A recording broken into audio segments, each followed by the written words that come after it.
Hello guys, welcome to Mahi Lohendra channel. ఈరోజు ఈ వీడియోలో England versus India second T20 match analysis and prediction చూద్దారు.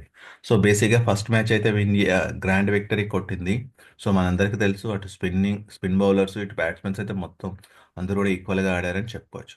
So ఇక ఇండియన్ స్క్వాడ్ చూసుకుంటే చాలా స్ట్రాంగ్గా ఉంది. సో ఈ స్క్వాడ్ నుంచి బేసిక్గా మనం చూసుకోవాల్సింది.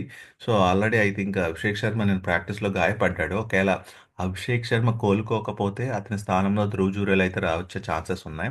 అలాగే షమి కూడా కొంచెం ఫిట్నెస్ ప్రాబ్లం అయితే ఉంది. చూడాలి ఈ మ్యాచ్ ఆడతాడో లేదో. సో ఇక స్క్వాడ్ చూసుకుంటే కనుక చాలా స్ట్రాంగ్గా ఉందని చెప్పుకోవచ్చు ఈ squad. So Sanju Samson, Suryakumar Yadav, like Tilak Varma, Abhishek Sharma, so Nitish Kumar Reddy, Hardik Pandya వీళ్ళు మంచి బ్యాట్స్మెన్స్, స్ట్రాంగ్ బ్యాట్స్మెన్స్. బౌలింగ్ చూసుకుంటే వస్తే షమి రావచ్చు, Harshdeep Singh and Varun Chakravarthy, Ravi Bishnoi. Varun Chakravarthy last match మంచి బాగా ఆడాడు, వికెట్స్ అయితే బాగా తీశాడు. అక్షర్ పటేల్ కూడా బాగానే వేశాడు. హర్షదీప్ సింగ్ కూడా చాలా ఆకట్టుకున్నాడు. సో ఇది ఓవరాల్గా చూసుకుంటే ఇండియా టీం యొక్క ప్రొడక్షన్. ఇంగ్లాండ్ చూసుకుంటే స్క్వాడ్ కూడా చాలా స్ట్రాంగ్గా ఉంది. బట్ లాస్ట్ మ్యాచ్లో అయితే కొంచెం స్పిన్ బౌలర్స్ పడబడ్డారని చెప్పుకోవచ్చు. సో ఇది ఏ మేరకో చూద్దాం ఒకసారి. ఇంకా ప్లేయింగ్ లెవెన్ చూసుకుంటే ప్రొడక్షన్ మనం, so Buttler, Salt, Duckett, Livingstone, Brooke.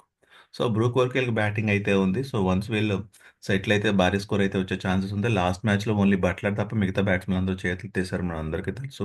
Bowling విషయానికి వస్తే Rashid, Ahmed, Archer and Mark Wood. So మంచి బౌలర్స్ వీళ్ళు. సో చూద్దారు సెకండ్ T20లో ఏ విధంగా ఆకట్టుకుంటారు. బట్ ఫస్ట్ T20లో అయితే బౌలింగ్ అంతలా ఆకట్టుకోలేదు. సో మనోళ్ళు అయితే ఊచకోత అయితే కోసారు వీళ్ళని. సో అభిషేక్ శర్మ ముఖ్యంగా తక్కువ బంతులు ఎక్కువ రన్స్ అయితే కొట్టి సో టార్గెట్ని అతి తక్కువ టైంలోనే రీచ్ అయ్యేలా చేశారు. ఇక ఓవరాల్ స్టాట్స్ చూసుకుంటే ఈ మ్యాచ్ వచ్చి జనవరి 25th 7 PM అయితే స్టార్ట్ అవుతుంది. ఇది ఎంఏ చిదంబరం స్టేడియంలో చెన్నైలో స్టార్ట్ అవుతుంది. ఇంకా టీమ్ ఫామ్ చూసుకుంటే లాస్ట్ 5 మ్యాచెస్లో ఇండియా లాస్ట్ 5 మ్యాచెస్లో 4 మ్యాచెస్ అయితే విన్ అయింది, ఒక మ్యాచ్ ఓడిపోయింది. ఇంగ్లాండ్ చూసుకుంటే లాస్ట్ 5 మ్యాచెస్లో 3 మ్యాచెస్ విన్ అయింది, 2 మ్యాచెస్ అయితే ఓడిపోయింది. ఇక హెడ్ టు హెడ్ చూసుకుంటే లాస్ట్ 10 మ్యాచెస్లో ఇండియా 7 మ్యాచెస్ నెగ్గితే ఇంగ్లాండ్ అయితే 3 మ్యాచెస్ నెగ్గింది. సో ఇక్కడ ఇండియా ఆధిపత్యం ఉంది. దాని నెక్స్ట్ టీమ్ కంపారిజన్ చూసుకుంటే లాస్ట్ 10 మ్యాచెస్లో ఇండియా 90% విన్ అయింది. లాస్ట్ 10 మ్యాచెస్లో ఇంగ్లాండ్ 50% విన్ అయింది. అంటే 9 మ్యాచెస్ విన్ అయితే ఇంగ్లాండ్ 5 మ్యాచెస్ విన్ అయింది. 182 is the average score, 297 is the highest score, 81 is the lowest score. ఇక్కడ average score 156, highest score 218 and lowest score 103. ఇంకా వెదర్ రిపోర్ట్ చూసుకుంటే ఇక్కడైతే వెదర్ అయితే కొంచెం చాలా కూల్గా ఉందని చెప్పొచ్చు. 70% హ్యూమిడిటీ ఉంది. అలాగే 1% ఛాన్స్ అన్నారు. సో 1% రైన్ ఛాన్స్ కాబట్టి we don't have any problem. మనం ఆందోళన చెందాల్సిన అవసరం లేదు. మ్యాచ్ని అయితే ఎంజాయ్ చేయొచ్చు. ఇంకా ఈ వెన్యూలో స్టాట్స్ చూసుకుంటే లాస్ట్ 2 మ్యాచెస్ అయితే జరిగినాయి. అందులో ఫస్ట్ బ్యాటింగ్ చేసిన టీం 50%, సెకండ్ బ్యాటింగ్ చేసిన టీం 50% విన్ అయింది కాబట్టి టాస్ అయితే పెద్ద కీలకం కాకపోవచ్చు. సో నెక్స్ట్ ఇంక చూసుకుంటే కనుక యావరేజ్ ఫస్ట్ ఇన్నింగ్ స్కోర్ వచ్చి 174, యావరేజ్ సెకండ్ ఇన్నింగ్ స్కోర్ వచ్చి 174, సేమ్ ఈక్వల్గా ఉంది. హైయెస్ట్ టోటల్ వచ్చి 182 for 4 wickets and lowest total వచ్చి 166 ఫర్ 4 వికెట్స్. ఇంకా హైయెస్ట్ చేజర్ వచ్చి 182 for 4 wickets and lowest defended వచ్చి 167 ఫర్ 5 వికెట్స్.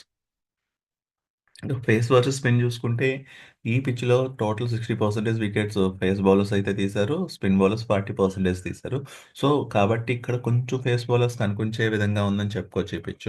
సో చూద్దారు. బట్ టీమ్ కాంబినేషన్ అయితే అటు స్పిన్ ఇటు స్పేస్ బౌలర్స్ కూడా ఛాన్సెస్ అయితే ఇచ్చే ఎక్కువ అవకాశాలు ఉన్నాయి.